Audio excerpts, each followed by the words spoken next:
Vrindavan Dham ki jai. Mayapur Navadvip Dham ki jai. Gangamayi Yamunamayi ki jai. Bhakti Devi Tulsi Maharani ki jai. Samaveda Bhaktivinoda ki jai. Gaura Premanandi. All glories to the assembled devotees. Hare Krishna. All glories to the assembled devotees. Hare Krishna. All glories to the assembled devotees. Hare Krishna. All glories to the lotus feet of Sri Sri Guru Sri Gauranga. All glories to Sri Prabhupada.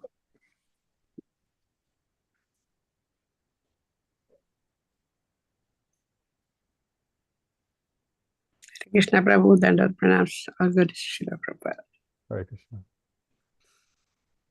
Om Namo Bhagavate Vasudevaya.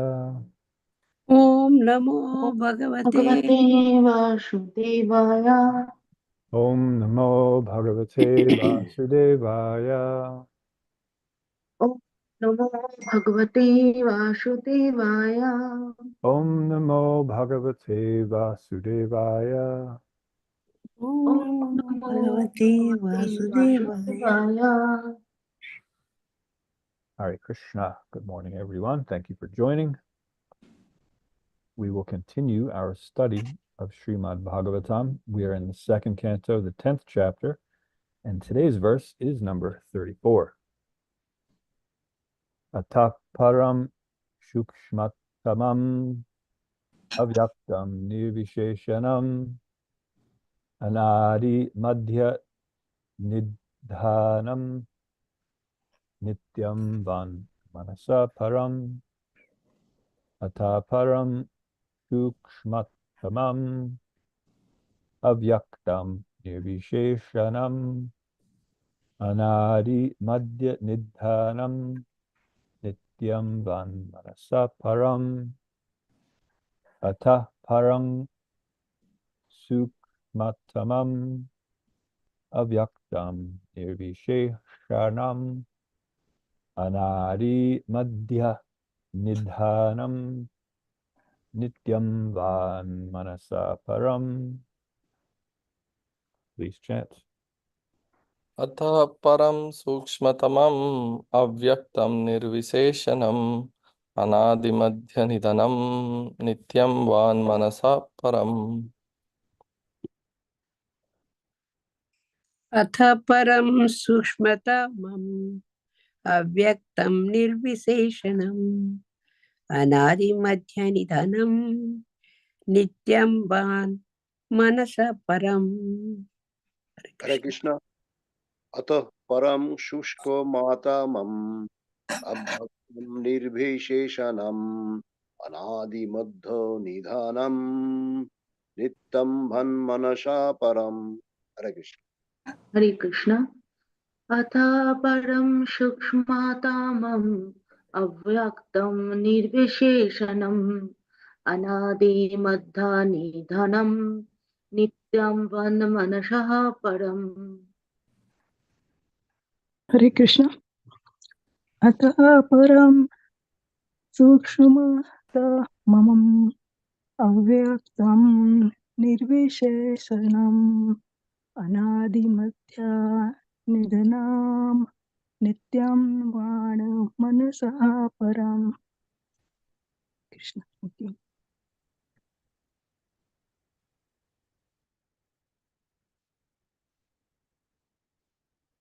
Ataha, therefore, param, transcendental, sukshmatamam, finer than the finest, avyaktam, unmanifested, nirvisheshanam, without material features, anadi, without beginning, madhya, without an intermediate stage, nidhanam, without end, nityam, eternal, vak, words, manasah, of the mind, param, transcendental. Translation and purport by Abhayachara Naravinda Bhaktivedanta Swami Prabhupada. Therefore, beyond this gross manifestation, is a transcendental manifestation, finer than the finest form. It has no beginning, no intermediate stage, and no end. Therefore, it is beyond the limits of expression or mental speculation and is distinct from the material conception. Purport. The gross external body of the Supreme is manifested at certain intervals, and thus the external feature or form of the Supreme Personality of Godhead is not the eternal form of the Lord, which has no beginning, no intermediate stage, and no end. Anything which has a beginning, interim, and end is called material. The material world is begun from the Lord, and thus the form of the Lord, before the beginning of the material world, is certainly transcendental to the finest or the finer material conception. The ether in the material world is considered to be the finest. Finer than the ether is mind, intelligence, and false ego. But all 8 of the outward coverings are explained as outer coverings of the absolute truth. The absolute truth is therefore beyond the expression and speculation of the material conception. He is certainly transcendental to all material conceptions. This is called nirvisheshanam. One should not, however, misunderstand nirvisheshanam as being without any transcendental qualifications. Visheshanam means qualities. Therefore, nir added to it means that he has no material qualities or variegatedness. This nullifying expression is described in 4 transcendental qualifications, namely unmanifested, transcendental, eternal, and beyond the conception of mind or word. Beyond the limits of words means negation of the material conception. Unless one is transcendentally situated, it is not possible to know the transcendental form of the Lord. Okay, the translation again.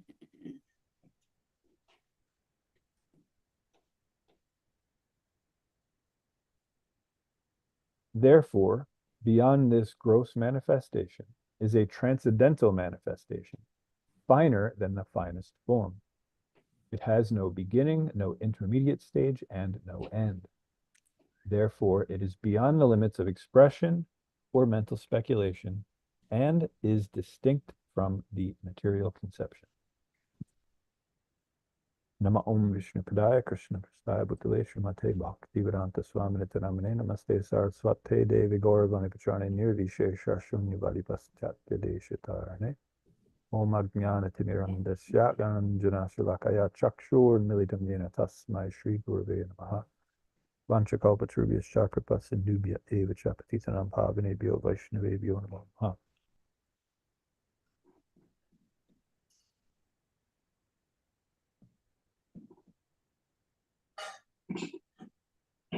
Okay, Hare Krishna. So, over the last, well, I guess it's been about a month, we've been talking about the Lord's external energy and how he periodically expands himself from time to time in that form of the material world, this external manifestation. And the reason he does this, of course, is to facilitate our illusory independence, right? We rebellious jivas, we're spiritual by nature, but we had this idea that we wanted to know what it was like to be independent from the Supreme Lord, to be our own controllers and enjoyers. And because we had this inclination, this desire, the Lord fulfilled that desire to an extent. He can't actually make us independent because we are inherently dependent on him. We're part of him. But what he can do is he can give us the illusion that we are independent. And in order to do that for us, he has to expand himself because he is everything. Nothing exists aside from him. So he can't send us somewhere else because there's no such thing as somewhere else. So to facilitate this desire to be independent from him, he manifests periodically this external nature, the material world, the cosmic manifestations, and there are infinite amounts of them. And so we've been reading about that. We've been reading about how this manifestation that we are quite familiar with is just an expansion of his body, and how all of the things that we do here, the only reason we can do them is because he does them. We see because he sees, we taste because he tastes, we can smell things because he can smell things. So all this was explained to us at great length. Now, in today's verse, having thoroughly established that everything we experience here in the material world is but a manifestation of the Lord's energy, now we get to this turning point, right? And we get to go beyond his external feature and start describing his transcendental feature, right? That's what today's verse is doing. So we've talked about the external feature, and now we're understanding that, okay, that's there, but now there's this internal transcendental feature, which is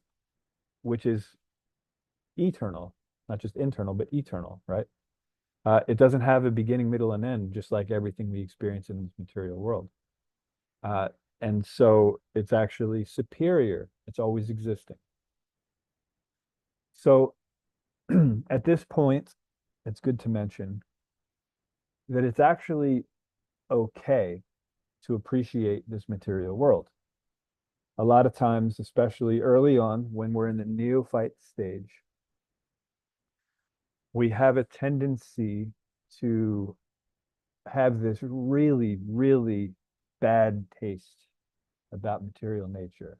And that's a semi-healthy reaction to material nature because we don't belong here. We're spirit souls, we're eternal. We don't belong in the material nature. But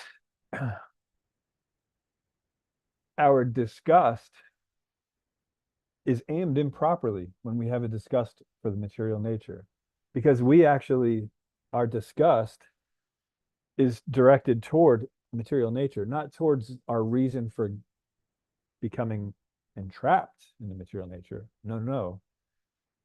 Our disgust is just of the material nature. Why does this material nature have this control over me? Why does it impel me to do all of these different deeds, these actions? Why does it make me think in a certain way, right? We have this disgust, this material world.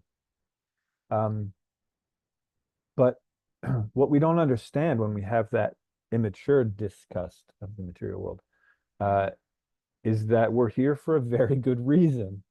And if we have any disgust, it should be towards ourselves for actually bringing ourselves to this material world.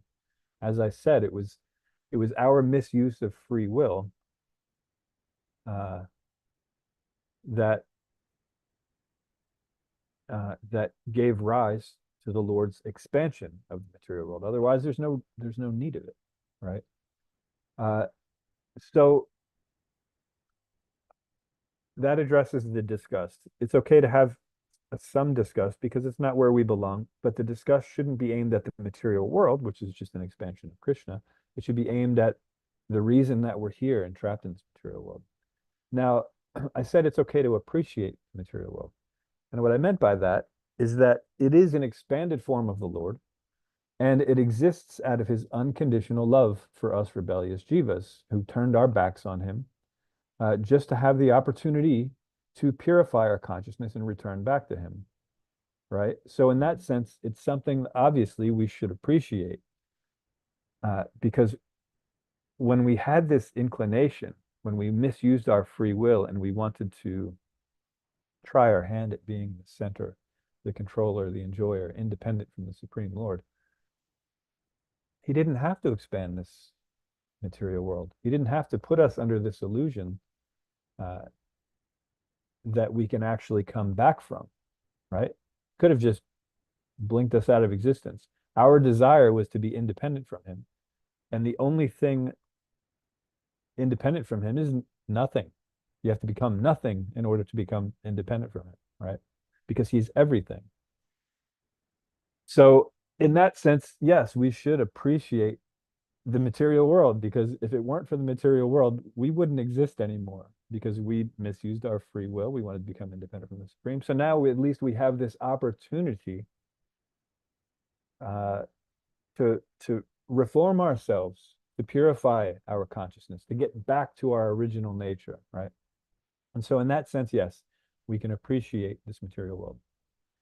But unfortunately, for most of us, our appreciation falls outside of these parameters, right? We appreciate what the world and material nature does for us, right? How it serves our senses, how it provides certain things that we require, as well as some top-notch commodities if we play our cards right. So not only does it give us everything we need, but sometimes it gives us things that we don't necessarily need, but we just really want if we play our cards right, right? If we're karmically qualified to get these commodities.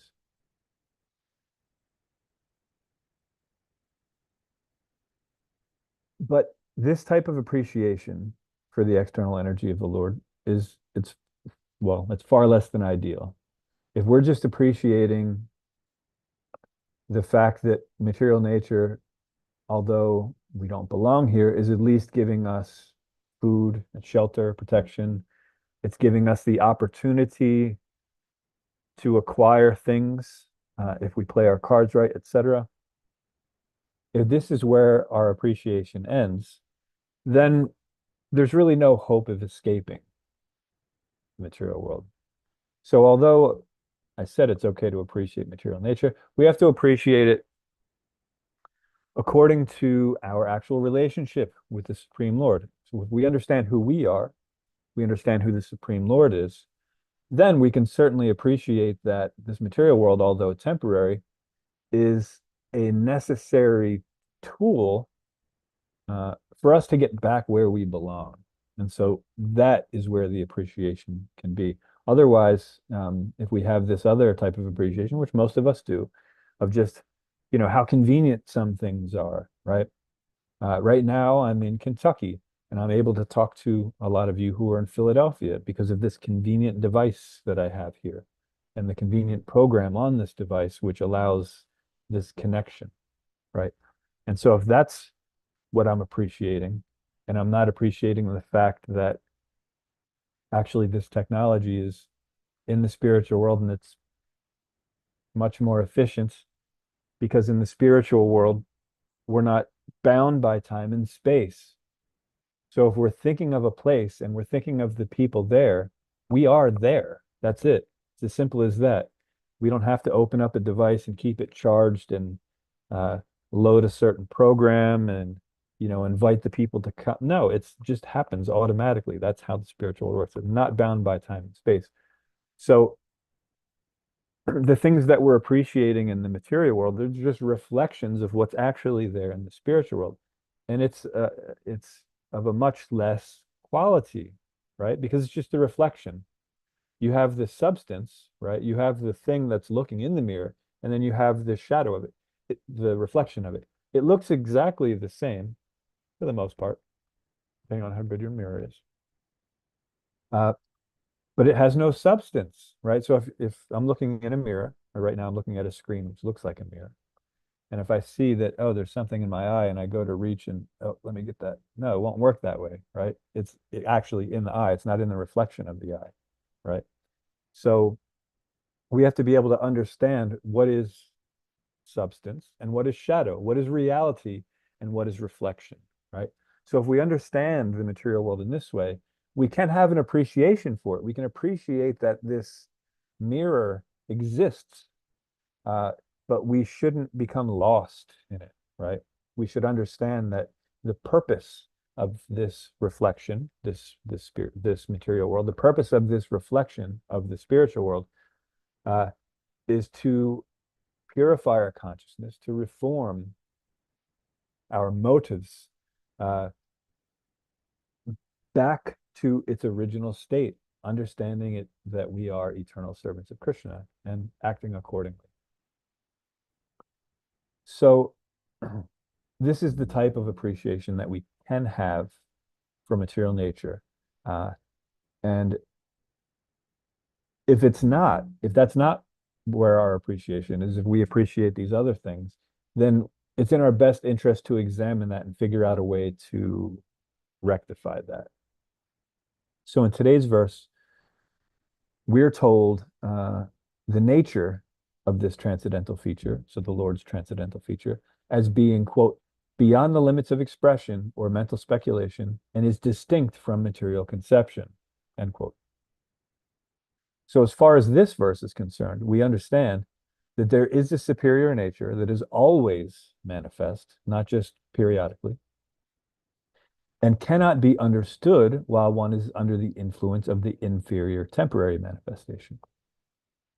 Right? This is what today's verse is telling us, that if we are under the influence of the external feature, we cannot understand the internal feature. So we call this external feature of the Lord temporary, right? It's temporary in the sense that it's not always manifest. He periodically manifests. But it's also temporary in the sense that, as Srila Prabhupada mentions in the second sentence of his purport today, quote, anything which has a beginning, interim, and end is called material, end quote. So all material things, ideas, concepts, even material consciousness has a beginning, interim, and end. Therefore, anything material is temporary. The tendency to acquire something, to begin something new, that is material, and it's doomed from the start. If we're trying to get something new, to acquire something, it means that's the beginning, because we're getting it, beginning, and then it's going to have its middle, and it's going to have its end. So, and we can sort of observe this, right? There's a beginning to this material cosmic manifestation. We can read about that. There's a beginning to these material bodies that we occupy and identify with to various different degrees. There's a beginning to the material conceptions that we hold, and see the world through. Like, we have these conceptions that we accept, and because of that, we have various different paradigms. That's why not everybody sees the world the same way. And sometimes we think, how can someone see the world in this way? They don't they know that, or haven't they had this experience where don't they know that, this is false, right? So all of these material things, concepts, the way we see the world, it all has a beginning, middle, and an end, because we came to, at some point, because of different experiences that we've had, we have come to these conclusions, right? But they're material conclusions, right? They have a beginning, they will have a middle, and they will also have an end. All of these different material conceptions that we have, which is why there's so many varying different outlooks on how the world runs, how it works. So everything material is temporary, including material concepts. So this tendency to acquire things, to begin something new, it's material and it's completely doomed from the start. But we, the soul, we are anadi, without beginning, right? Najayate mriyate bakarachin nayan bhutva bhavata vanabhuya ajo nitya shashvato yam purano nahanyate hanyamane sharire. For the soul, there is neither birth nor death at any time. He has not come into being, does not come into being, will not come into being. He's unborn, eternal, ever existing, and primeval. He is not slain when the body is slain. So in today's verse, we heard this verse, anadi, beginningless, referring to the Supreme Lord's transcendental feature. And we, the soul, we're also anadi, we're also beginningless, right? So we're not material, although We're identifying with a material body. We're identifying with material conceptions currently.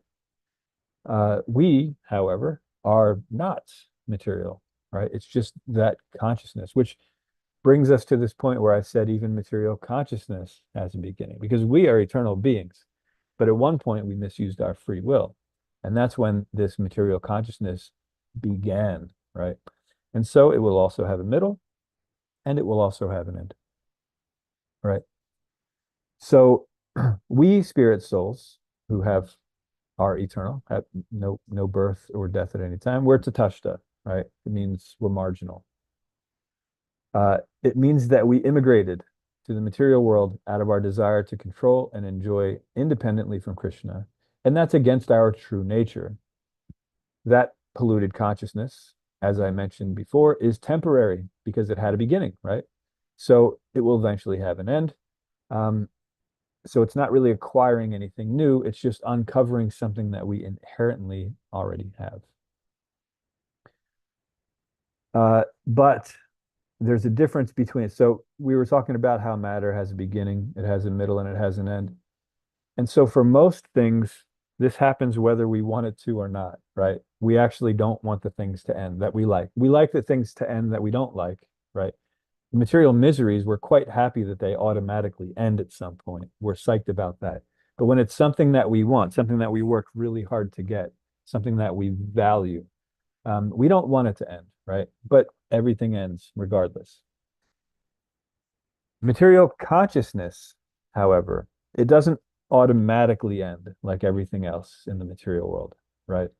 Material bodies and the material manifestation ends.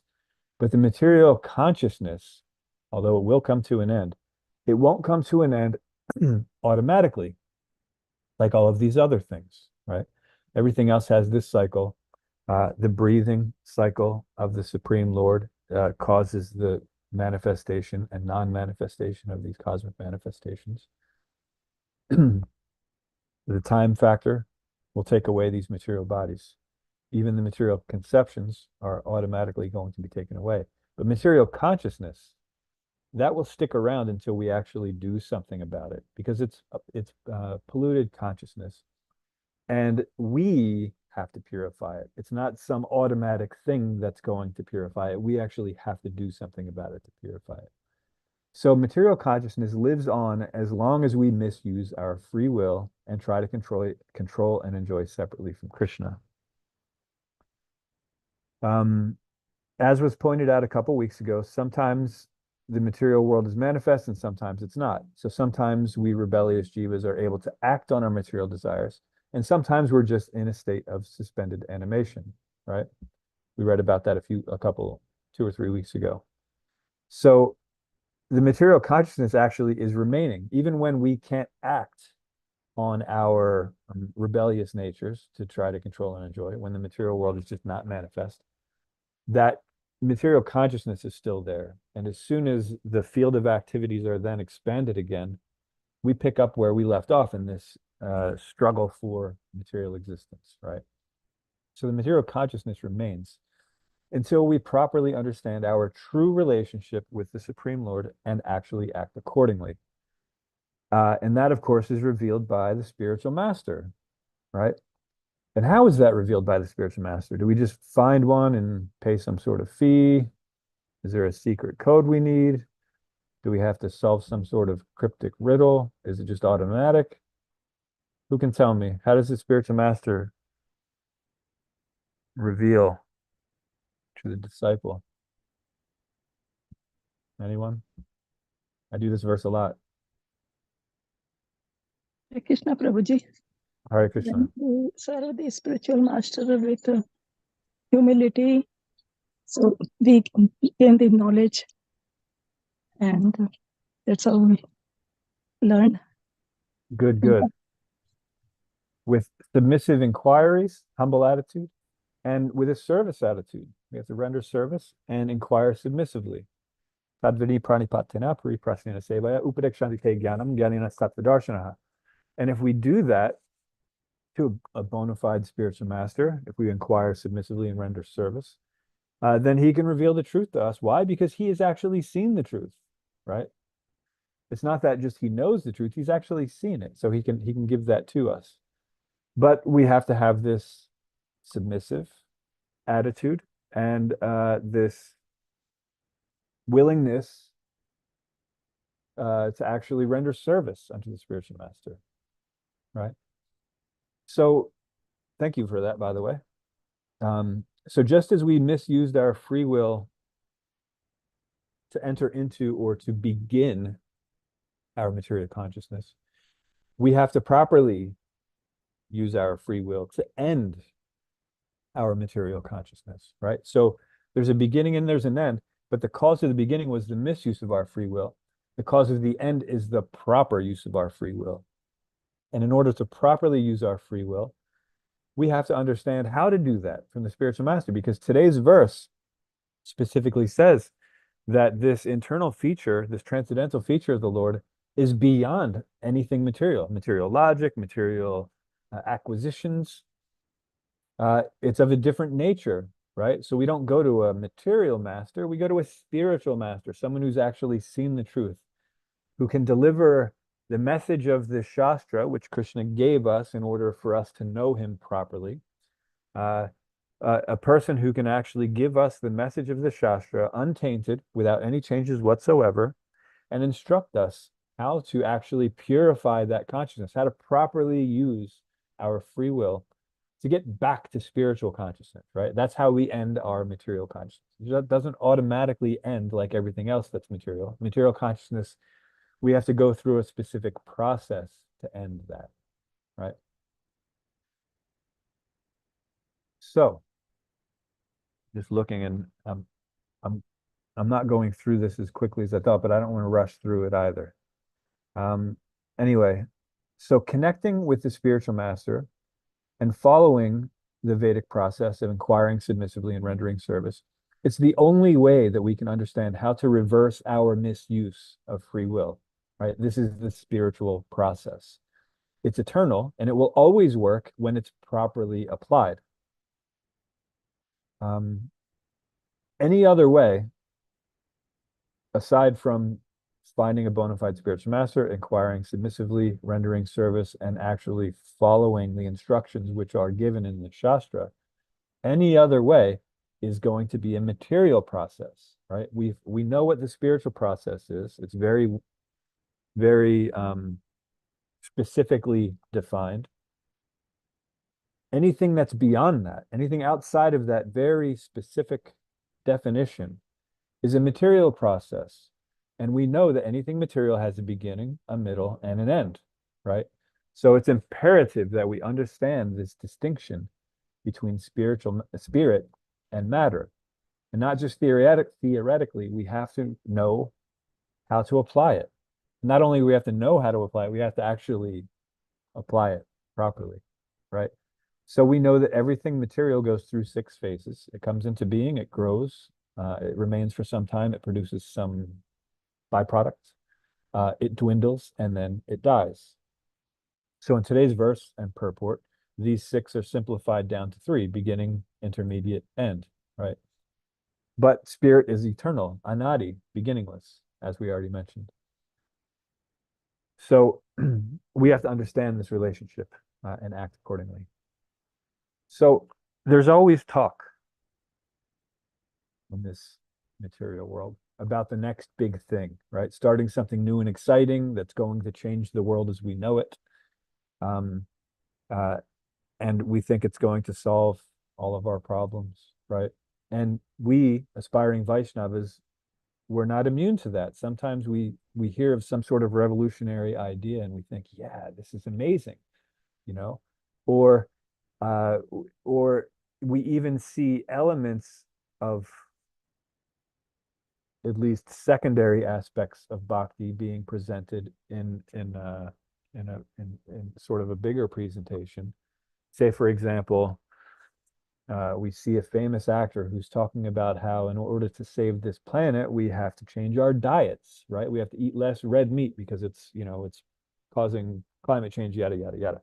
So we see at least a secondary aspect of bhakti, which vegetarianism is absolutely a secondary aspect of bhakti. It's not a primary aspect of bhakti. primary aspect of bhakti is only eating things that are offered to Krishna. Vegetarians don't necessarily eat things that are offered to Krishna. So being a vegetarian is not enough. Everything has to be offered to Krishna.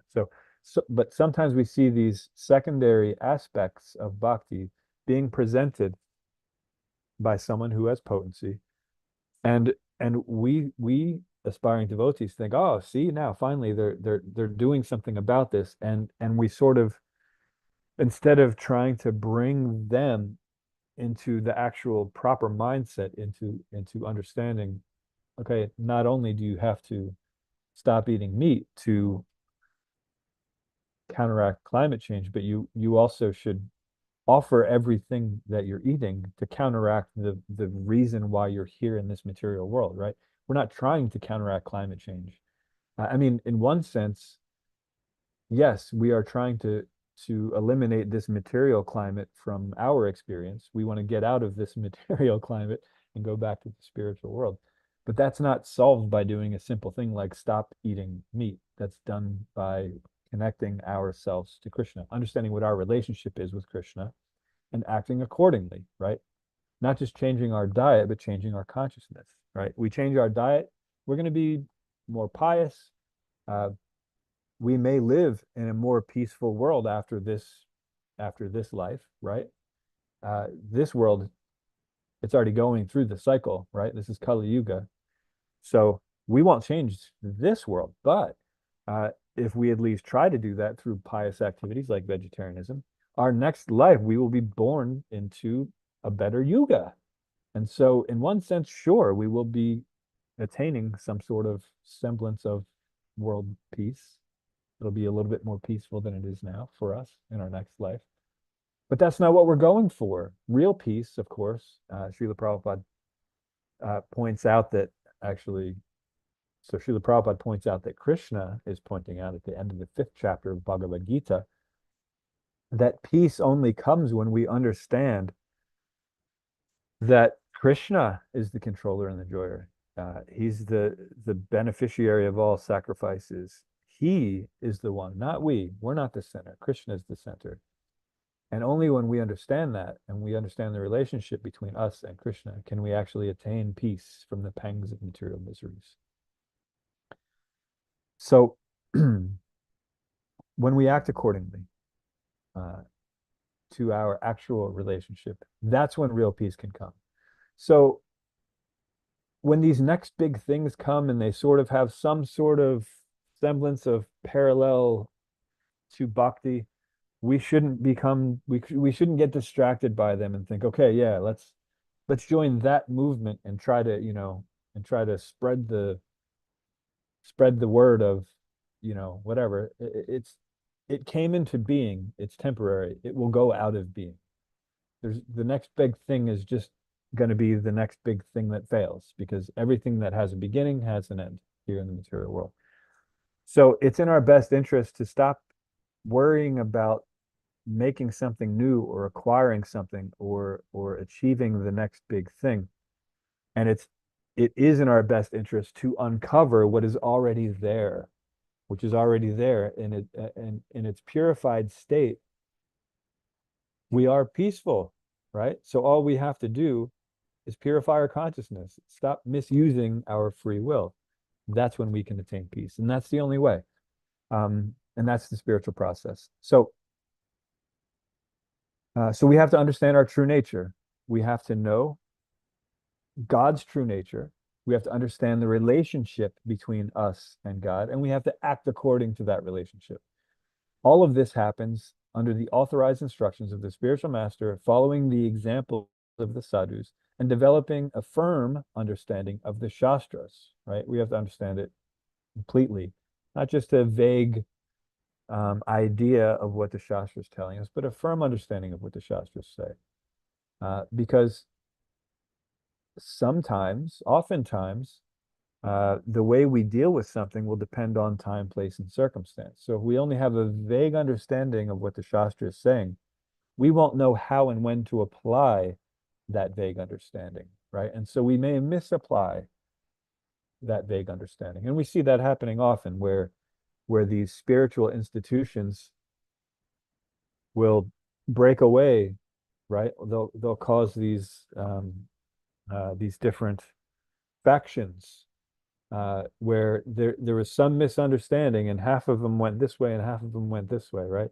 Because they didn't actually understand the scriptural point. Maybe one of them did and one of them didn't, but most of the time neither of them did, and they split off into two completely non-spiritual paths, and then again and again and again. So we have so many misunderstood factions of various religions. And I'm not just talking, someone might think that I'm talking about a specific type of religion right now, a specific religion that has factioned off into many.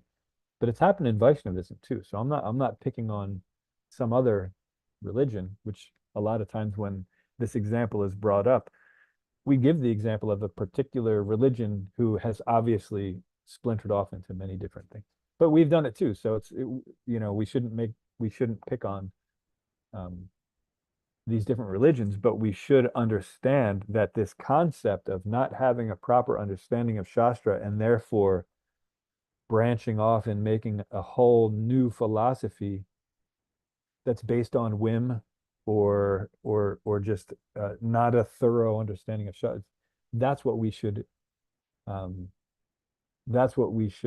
be trying to correct, right? It's not our business to make fun of other religions for not having a proper understanding.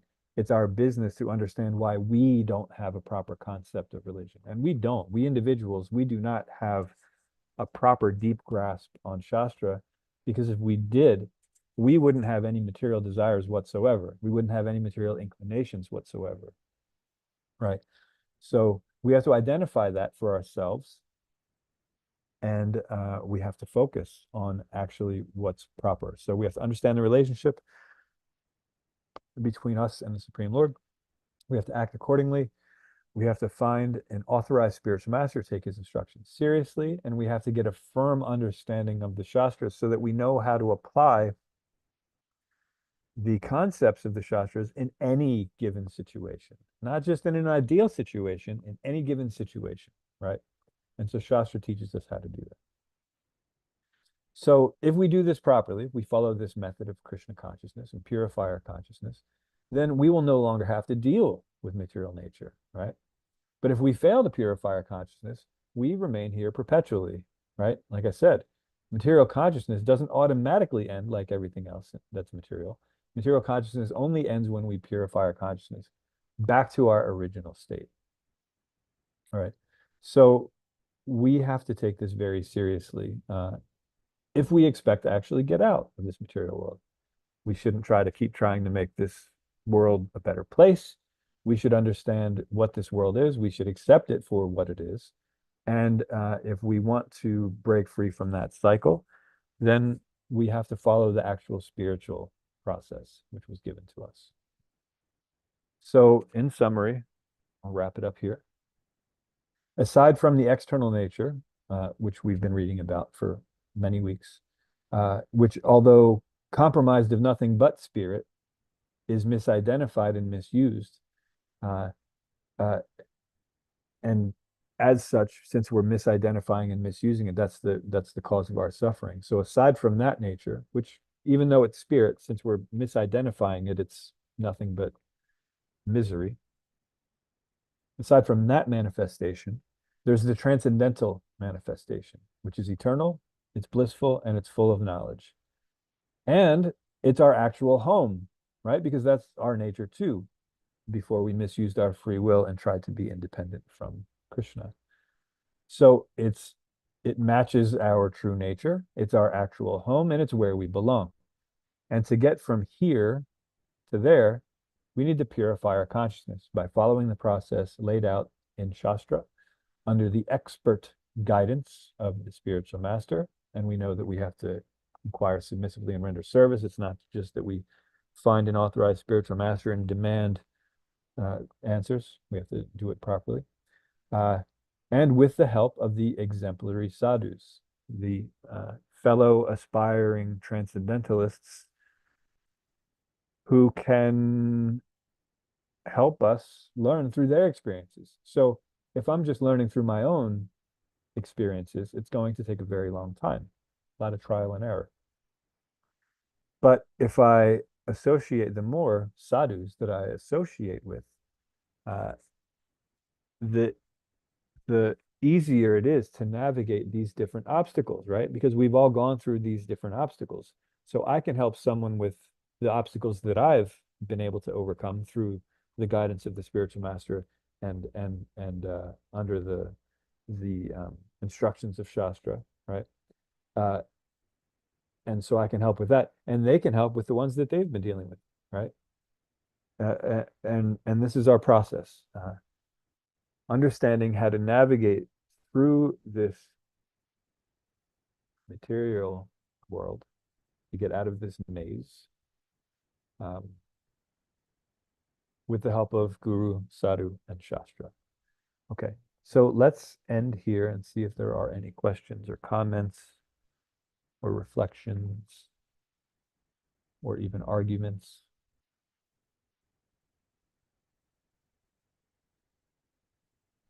Hare Krishna, Prabhuji. Thank you Right. so much for a wonderful class. Your lecture was amazing because it has so much of knowledge to gain. But my mind was just stuck at one point when you said that, when you point the eye, if you see there's something in your eye and you touch the glass, you cannot clean it. It was such a beautiful statement, because that's what happens, that everything is dream. It's nothing true. And we are just living this material world. But at times I feel with this question, I felt that, everything is based on consciousness. But when we feel pain, either if it's emotional or physical pain, how can you feel that that's just a consciousness, or it's nothing, it's not the soul who is dealing with it, it's just a body. It's, how can we deal with that thing? Yes, that's a very, very, very important question, and I'm glad that you asked it. Because when we're going through pain, as you said, sometimes it comes in the form of physical pain and sometimes it's mental, psychological. It feels quite real, very real. And I mean, the short answer, this is really a very long discussion. And when I say long, I mean, I've been having this discussion for decades and I'm still understanding it even clearer and clearer. But the short answer is the reason we feel this pain, whether it's physical or emotional, is because we're identifying with a temporary situation. And that is the cause of the pain. And so we see for Arjuna, when he was giving his various arguments to Krishna of why he shouldn't fight, and he was even basing his arguments in Shastra. This is why when I was saying today that we can't just have a vague understanding of Shastra. We have to know how to apply it in different situations. So Arjuna was also teaching this.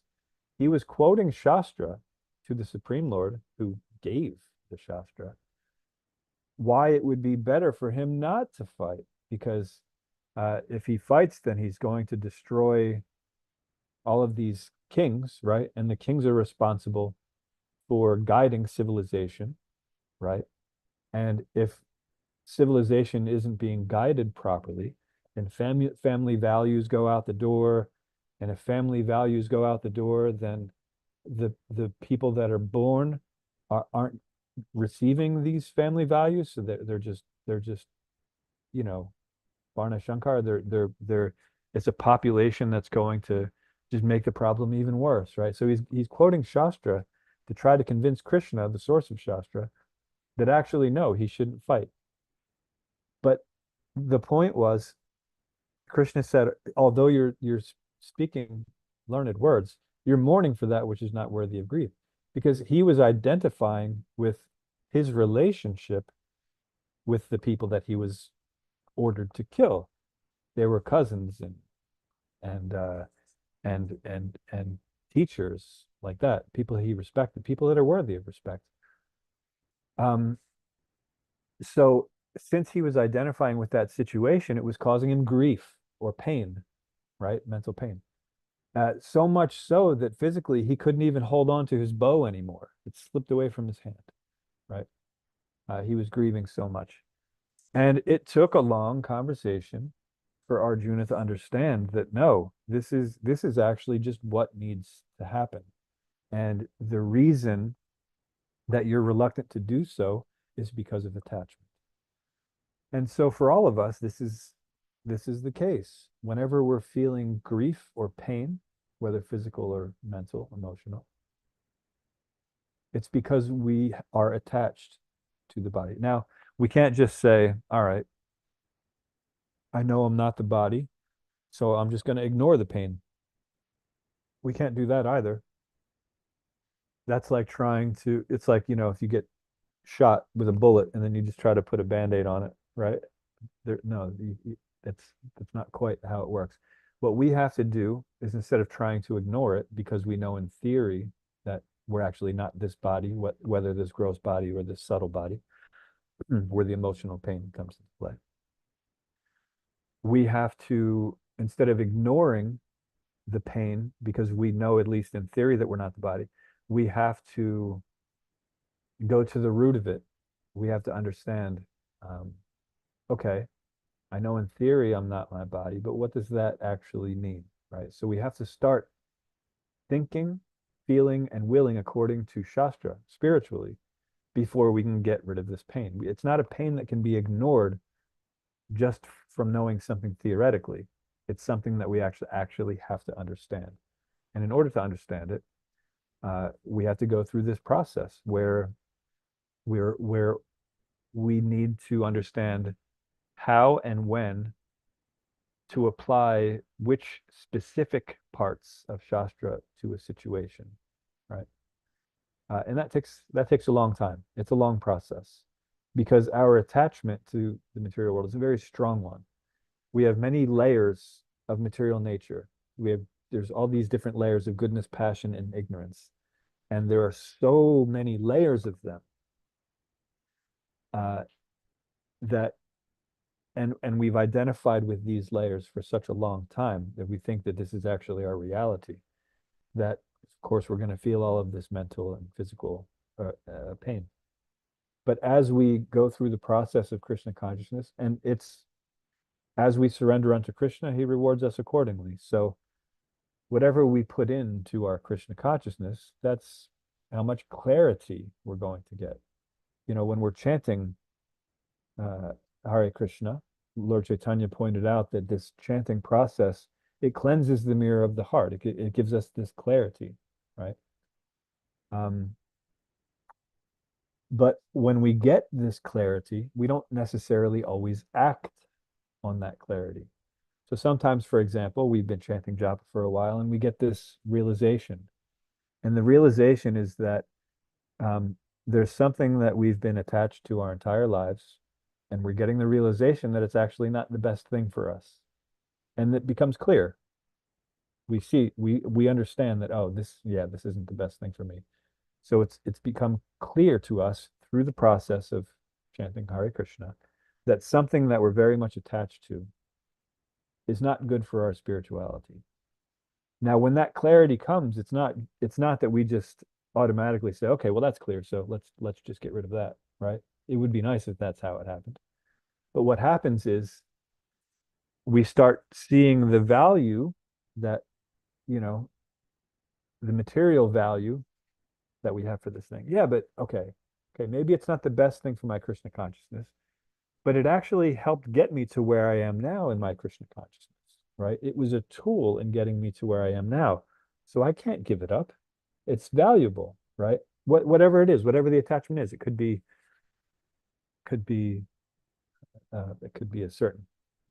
music, it could be anything, honestly. It could be anything. It's a concept, an activity, a hobby, or whatever.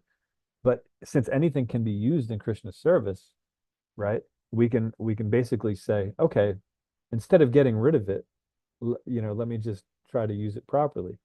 But sometimes we get to a point where the best thing to do to use it properly is actually to get rid of it. Once we use something to its fullest potential, it's called a stepping stone, right? So we're on this side of the river, we want to get to the other side of the river, and then there's these various stones that we can step upon so that we don't get swept away by the very swift moving river.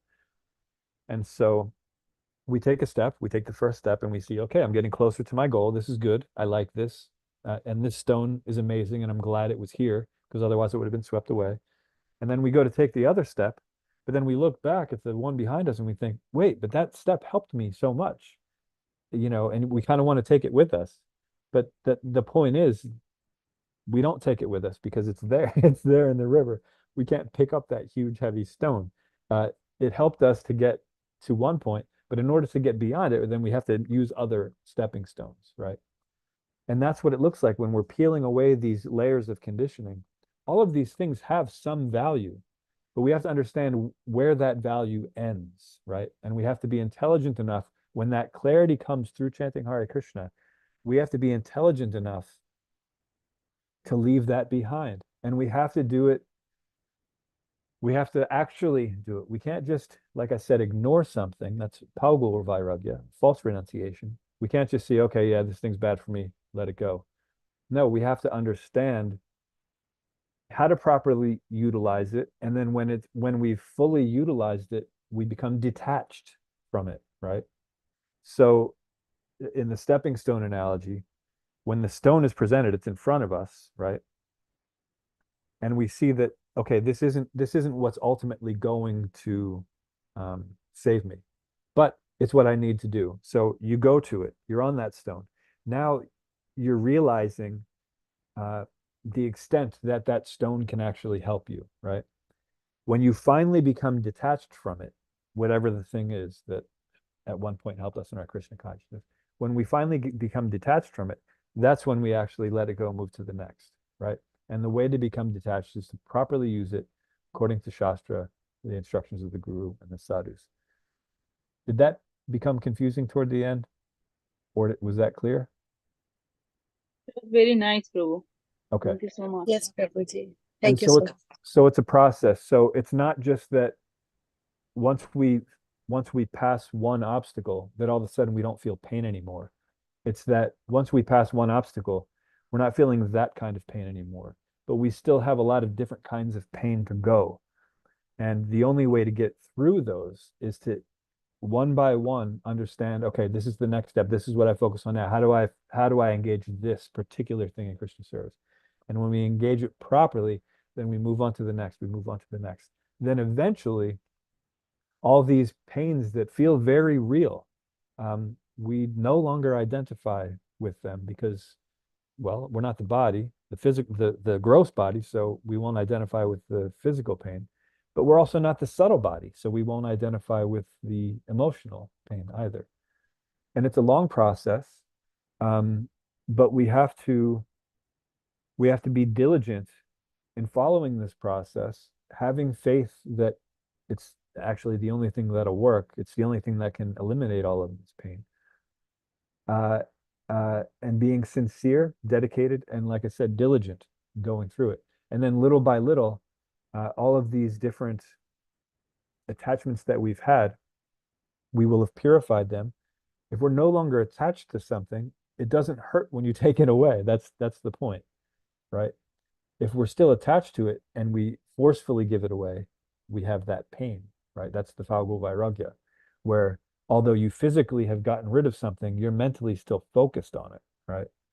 And that's not how we purify our senses. We purify our senses by understanding how this thing that you appreciate so much, how it is actually a part of Krishna's energy, and how to actually appreciate it properly instead of appreciating it by how it makes me feel, appreciating it how we can use it to make Krishna feel that way, right? And then there's a reciprocation. When we use something properly to serve Krishna, he appreciates that and rewards us with clarity, right? So then we get that clarity of consciousness. I hope that helps. We'll talk. I'm going to make a list of everything, I guess, extra that we're looking to do, everything that's still there, and we can sit down and we can go through. We can, Drona Prabhu. I think Drona is not aware that he's yeah, on. we'll sit down and we'll talk it through. All right. Okay. Was that okay?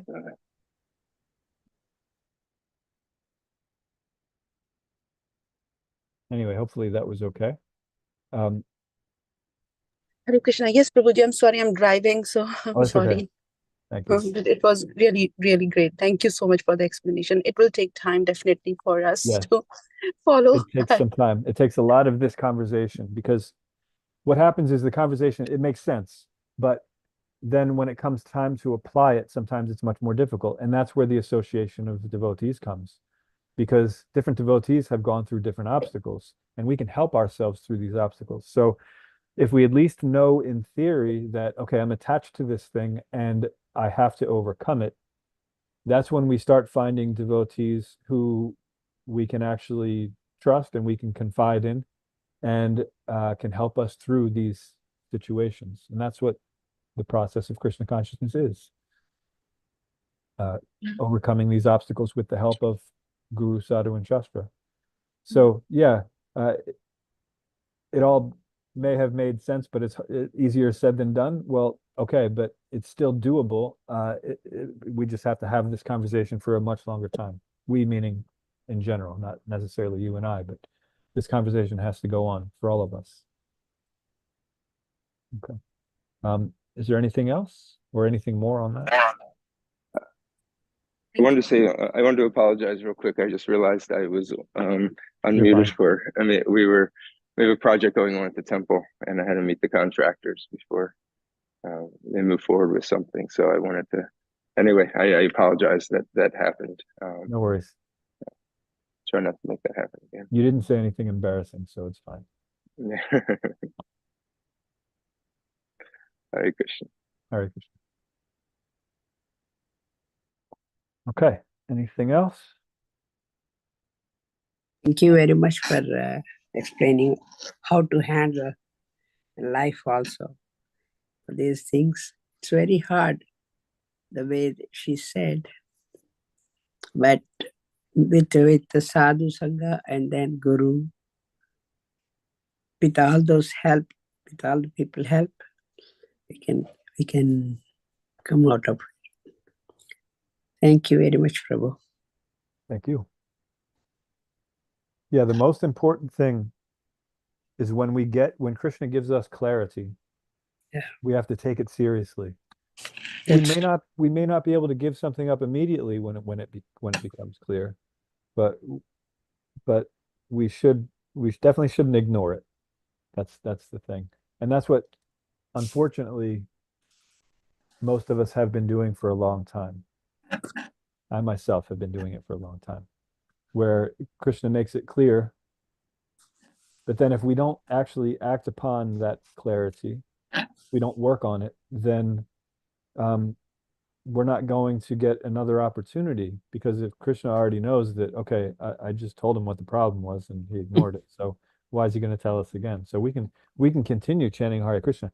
There's this verse, Bahu Janma Karyata Shravana Kirtana Tabe Tona Paya Krishna Pade Premadana. One can go on chanting Hare Krishna for a long time, but if he's infested with the 10 offenses, you're never going to make advancement. So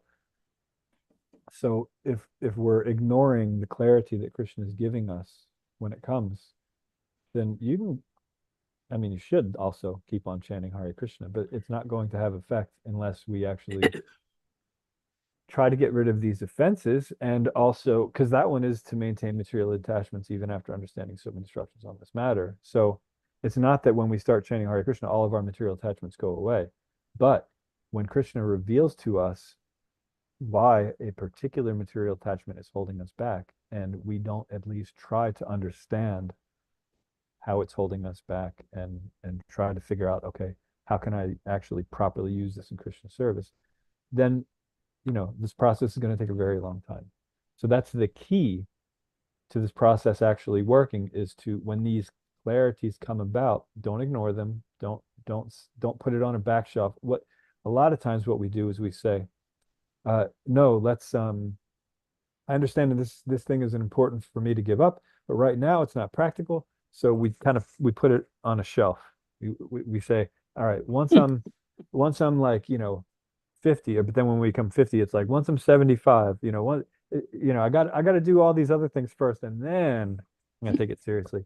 But the problem with that is, that's just that's just uh, that's just one of the things, right? There's so many more things. So if we put off the first step until basically we're at the end of our life, even if we actually get to it, Yeah. There are so many steps after that. So whenever the clarity comes, we should take it very seriously. So That's a long time. Arjuna also did like that for a while, wavering. right, Then whatever Krishna was telling. right. So that's how it happens. But priority wise, we have to handle it. That's all. Thank you very much, Prabhu. Hare Krishna. Sita Devi was asking me for this quote. Let me just look it up quick. It's a quote. Oh, it's in Chaitanya Charitamrita.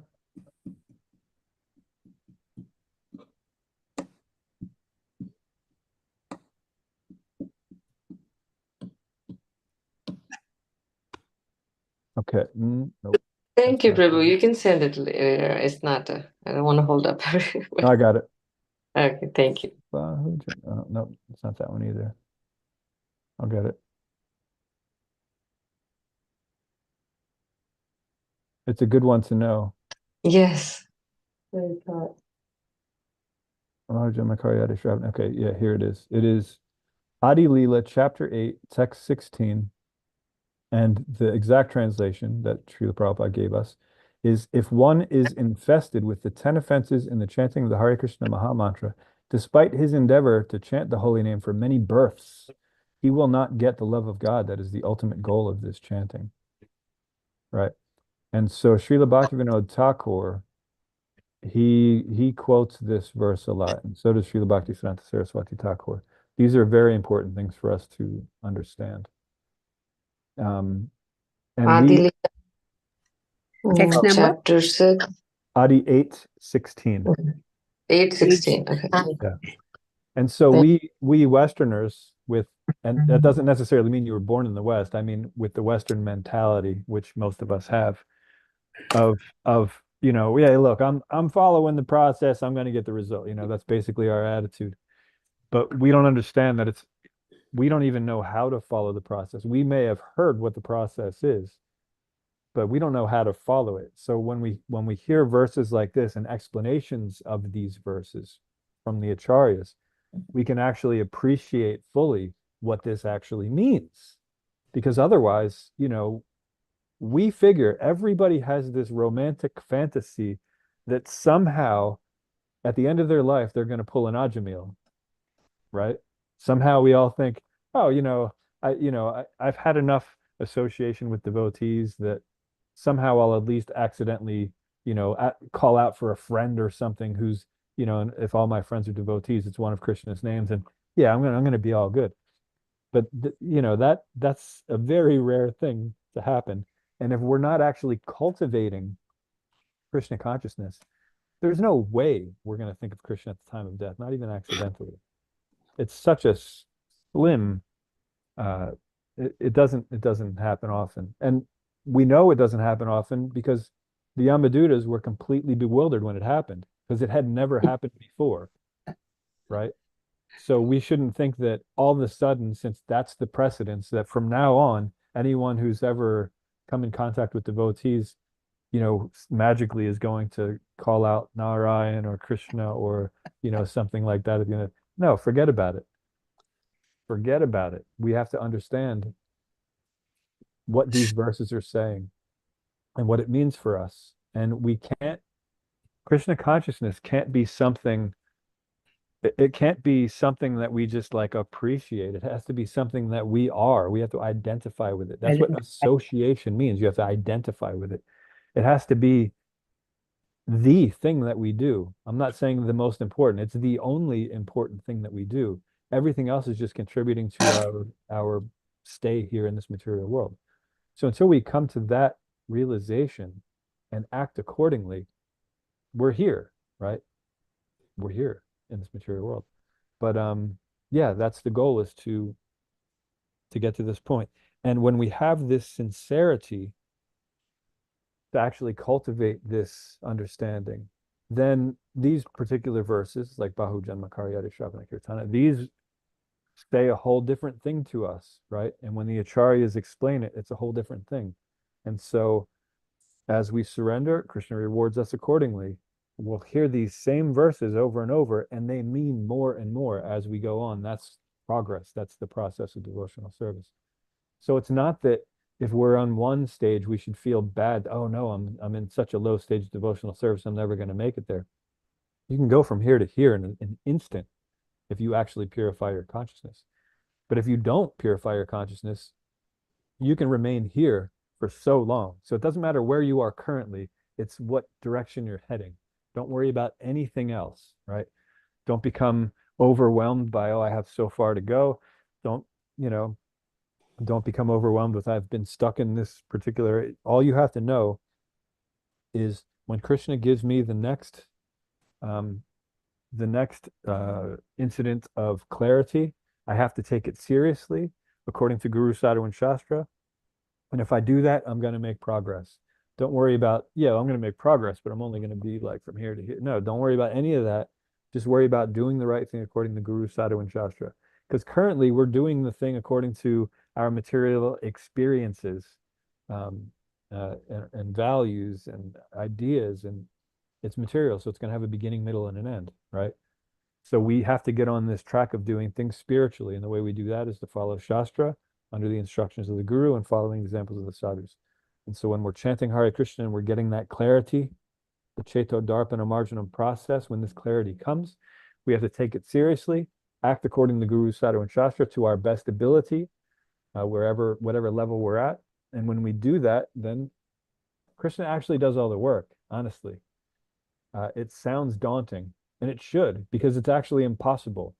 Like this verse today said, the spiritual world, the transcendental manifestation of the Lord, it's not attainable by the material process. What does it say? It's beyond the limits of expression or mental speculation and is distinct from the material conception.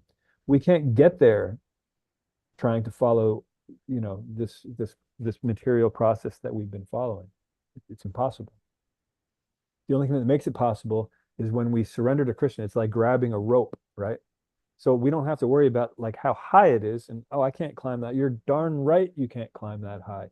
But you can grab the rope and Krishna can pull you right up. And that's it. That's all we need to do. So, and what that means is we have to follow Guru, Sadhu, and Shastra to understand what is the rope and how to grab onto it and not let go. Basically, that's what it is. That's the process. Okay, we've gone over a bunch. Thank you all very much for joining. Thank you very much, Prabhu. Thank you for the great questions. And we'll continue this. So Srila Prabhupada ki jai. Hare